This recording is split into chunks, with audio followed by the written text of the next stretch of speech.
The air becomes a weapon at 72 degrees below zero. Each breath tears at your lungs like shattered glass. Your eyelashes freeze together within seconds. Exposed skin blackens with frostbite in under 5 minutes.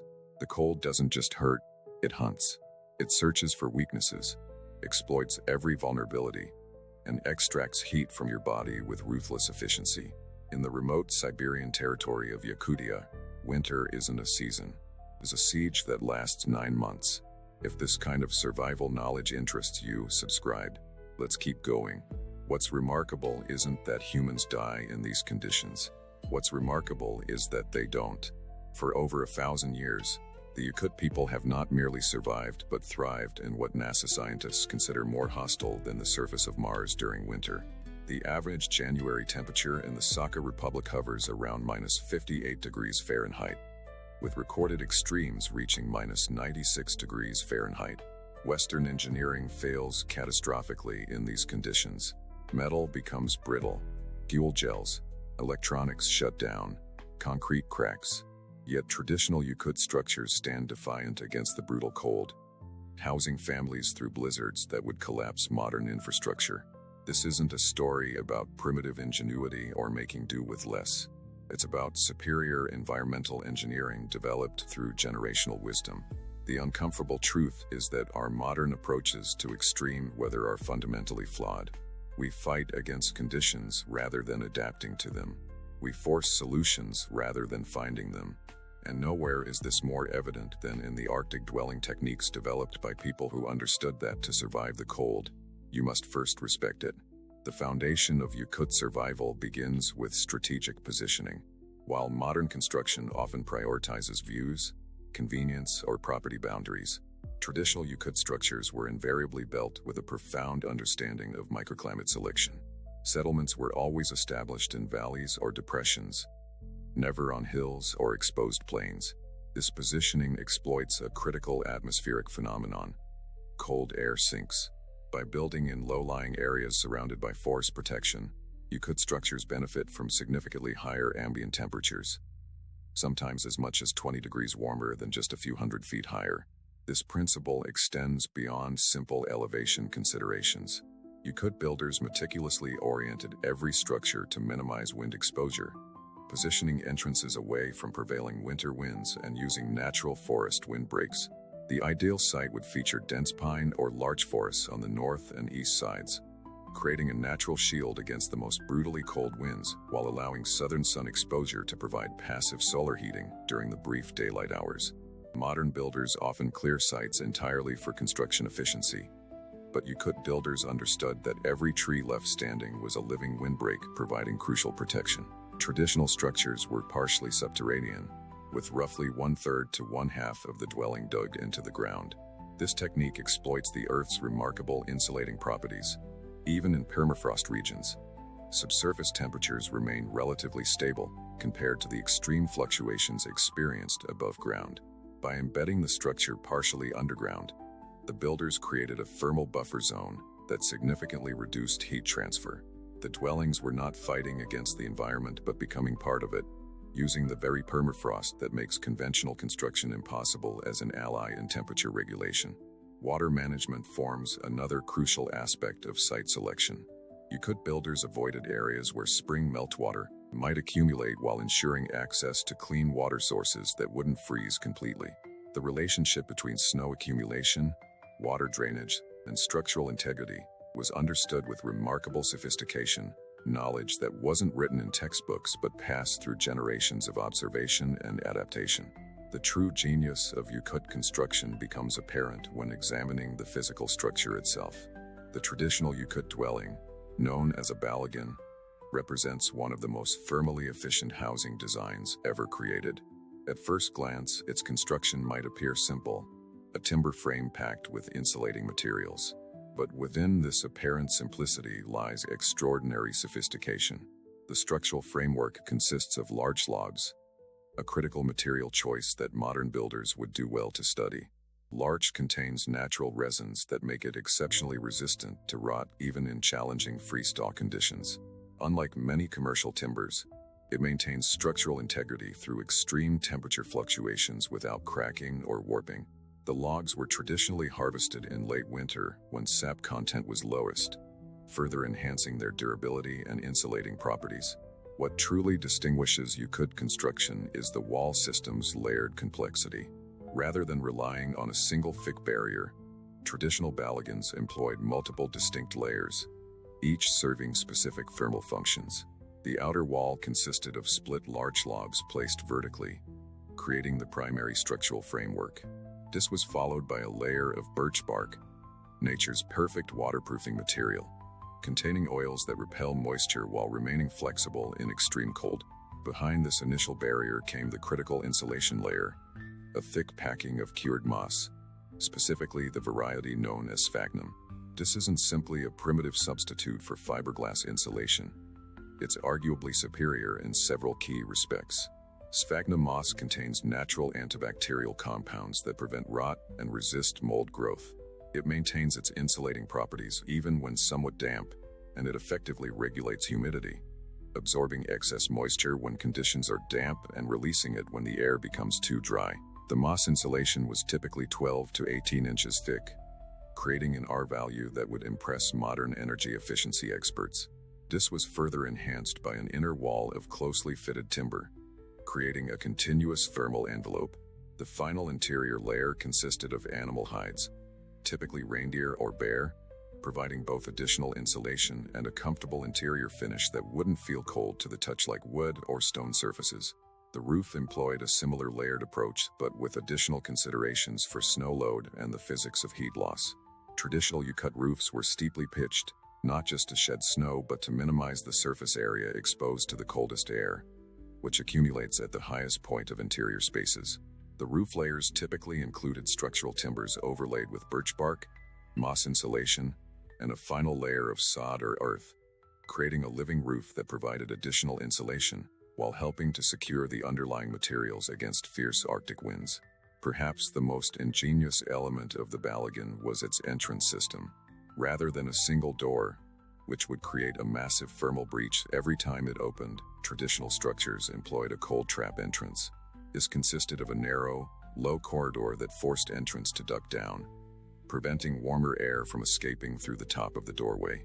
The corridor contained at least one, and often two, intermediate doors, creating airlock chambers that minimized heat loss during entry and exit.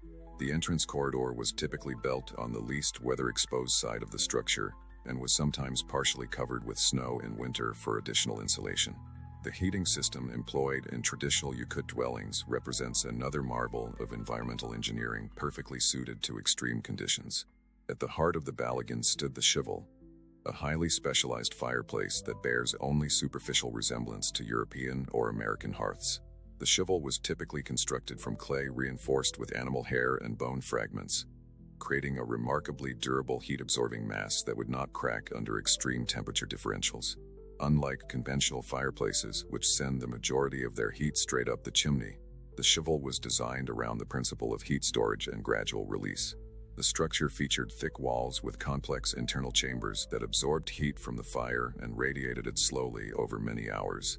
This meant that a relatively small amount of fuel could provide consistent warmth throughout the day and night, crucial in an environment where wood was precious and outdoor fuel gathering, potentially lethal during winter storms. The chimney system itself demonstrates sophisticated understanding of thermodynamics. Rather than creating a straight vertical channel, traditional chevals employed a serpentine smoke path that maximized heat transfer to the clay mass before exhaust gases exited the structure. The system also included dampers that could be adjusted to control airflow precisely, allowing for efficient slow-burning fires that produced maximum heat with minimal fuel. Fuel management itself was integrated into the seasonal rhythm of Yakut life. Summer and autumn were devoted in part to gathering and processing the specific woods that burned most efficiently in the extreme cold. Birch was prized for its high energy content, while larch was valued for its ability to maintain a slow, steady burn. Fuel was meticulously dried and stored in protected caches, often incorporated into the structure's entrance vestibule, where residual heat from the dwelling would ensure it remained dry regardless of external conditions. What's particularly remarkable about the heating system is its built-in redundancy. The thermal mass of the shovel would continue radiating heat for up to 24 hours after the fire died down, providing critical protection during fuel shortages or times when tending the fire was impossible. This feature alone saved countless lives during the most severe Arctic storms, when temperatures could plummet below -90 degrees Fahrenheit, and venturing outside even briefly meant certain death. The brilliance of Yakut engineering extends far beyond the basic structure. Life in extreme environments requires solving countless secondary challenges that would render conventional buildings uninhabitable. One such challenge is condensation management, a critical concern when interior and exterior temperatures differ by over 150 degrees. In modern buildings, this temperature differential would create catastrophic moisture problems as warm, humid interior air contacted cold surfaces. Yakut builders solved this through a sophisticated system of moisture management incorporated directly into the building envelope. The layered wall system allowed for controlled vapor diffusion, with the moisture-regulating properties of moss insulation playing a key role in maintaining appropriate humidity levels. The ventilation system represented another stroke of engineering genius. Rather than relying on direct air exchange with the brutal exterior environment, traditional structures employed a pressure-based ventilation system with carefully placed vents at various heights. These could be adjusted to create appropriate air circulation without rapid heat loss. The system exploited the natural stack effect, where warm air rises and creates positive pressure in the upper portion of the dwelling, which in turn drives controlled air exchange through strategically placed vents. Perhaps most impressive was the natural refrigeration system incorporated into many traditional Yakut compounds. Separate storage structures were built using specialized techniques that exploited the permafrost as a year-round refrigeration system. These structures, known as lobas, were raised on stilts with specific insulation patterns that preserved the permafrost beneath them even during summer months. This created naturally refrigerated storage that maintained temperatures just above freezing regardless of external conditions, perfect for preserving meat and other perishables through the short but intense summer season. The materials used in Yakut construction reveal profound ecological knowledge that modern builders are only beginning to appreciate. Every component was selected not just for its immediate properties, but for how it would perform throughout seasonal cycles and over decades of use. The builders understood that structures in extreme environments don't fail catastrophically all at once. They fail at their weakest point, often due to subtle material interactions that manifest only under specific conditions. Birch bark, used extensively in traditional construction, contains betulin and other natural compounds that make it extraordinarily water-resistant, while remaining flexible in extreme cold. Modern synthetic membranes often become brittle and crack at temperatures that birch bark easily withstands. The Yakut people harvested this material only from mature trees at specific times of year when its properties were optimal, then processed it through controlled drying to enhance its durability. The insulating moss was similarly harvested with ecological knowledge that borders on botanical science. Only certain species were selected, primarily varieties of sphagnum with the highest insulating values and natural antimicrobial properties. This moss was harvested in a sustainable rotation that allowed regrowth, then processed through specific drying methods that preserved its structure and insulating properties, while removing enough moisture to prevent decomposition when used in construction. Even the animal hides used for interior finishing were selected and prepared with sophisticated understanding of their thermal and mechanical properties. Reindeer hide, particularly prized for winter use, contains hollow hair fibers that provide exceptional insulation, even in thin layers. These hides were processed using techniques that preserved these insulating properties, while making them resistant to rot and pests, knowledge that represented generations of trial and error refined into reliable methods. The Yakut understanding of material performance extended to tools, fasteners, and connections, elements that often determine a structure's long-term survival. Traditional connections between structural members typically avoided metal fasteners, which would create thermal bridges and condensation points.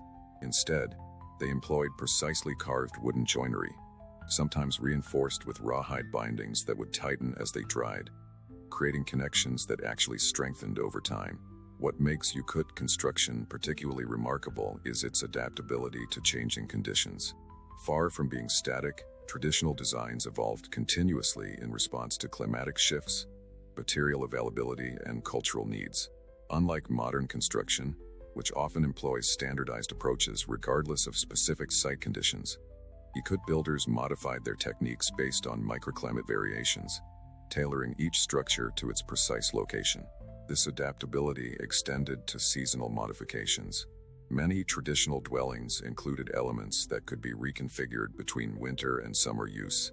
Ventilation openings might be enlarged during warmer months, additional insulation added during the coldest periods, and entrances reoriented to optimize for changing seasonal winds. This wasn't merely pragmatic adjustment, but an integrated design philosophy that recognized buildings as living systems that must respond to environmental changes. The social organization around construction and maintenance reveals another layer of sophistication and Yakut adaptation to extreme conditions. Building was not an individual endeavor, but a community process that pulled knowledge and labor. Each new structure benefited from the collective experience of successful and failed previous buildings. Knowledge transfer occurred through direct apprenticeship rather than written instructions, ensuring that subtle aspects of material selection, site assessment, and construction technique, difficult to capture in writing, were preserved across generations.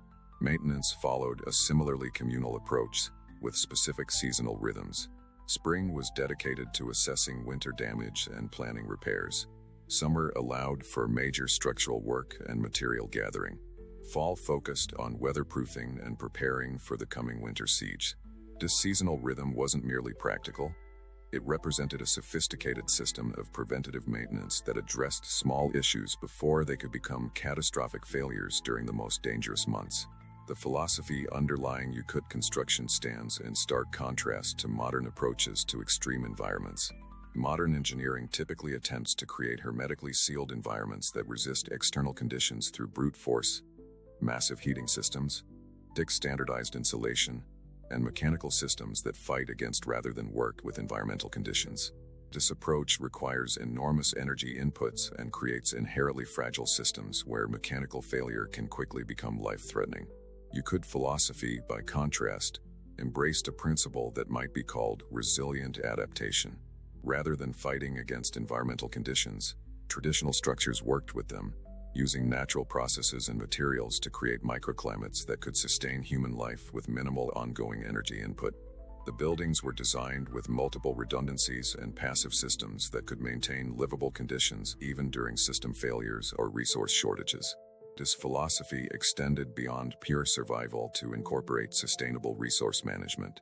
Construction techniques were designed around the materials available in the region, harvested at rates that allowed regeneration. Nothing was wasted. Bark stripped from structural timbers became waterproofing layers, wood shavings from joinery became fire starter, and even the smoke from cooking fires was channeled to preserve foods and treat heights. This closed-loop system ensured that communities could maintain their shelters indefinitely without depleting the resources they depended upon. Perhaps most critically, Yakut construction acknowledged and respected environmental limits. Rather than attempting to maintain tropical temperatures in Arctic conditions, an energy-intensive proposition requiring massive resource consumption, traditional dwellings created environments that were survivable and comfortable with appropriate clothing and behaviors. Interior temperatures typically ranged from 50 to 60 degrees Fahrenheit during the coldest months, cold by modern standards but entirely comfortable with appropriate clothing, and achievable with minimal fuel consumption. The wisdom of this approach becomes apparent when considering the resilience of traditional communities during extreme events. Historical records document cases where Yakut settlements survived temperatures below -90 degrees Fahrenheit for extended periods when mechanical heating systems would have failed catastrophically. The multi-layered, passive systems incorporated into traditional structures created a buffer against the most extreme conditions, buying precious time during emergencies when external resources were unavailable. What's particularly revealing is examining how this traditional knowledge has interfaced with modern technologies and materials. During the Soviet era, many Yakut communities were forcibly resettled into standardized housing blocks constructed according to centralized building codes developed for more temperate regions. These structures, despite incorporating modern insulation and heating systems, performed catastrophically in extreme conditions. Many required more than 10 times the heating fuel of traditional structures while providing less comfortable and less reliable shelter. In recent decades, A revival of traditional knowledge combined with modern materials has created hybrid approaches that offer remarkable performance. Some contemporary builders in the region have developed wall systems that maintain the multi-layered philosophy of traditional construction while incorporating selective modern components, such as reflective membranes alongside traditional birch bark waterproofing, or closed-cell foam in conjunction with moss insulation. These hybrid structures often outperform purely modern construction at a fraction of the energy cost.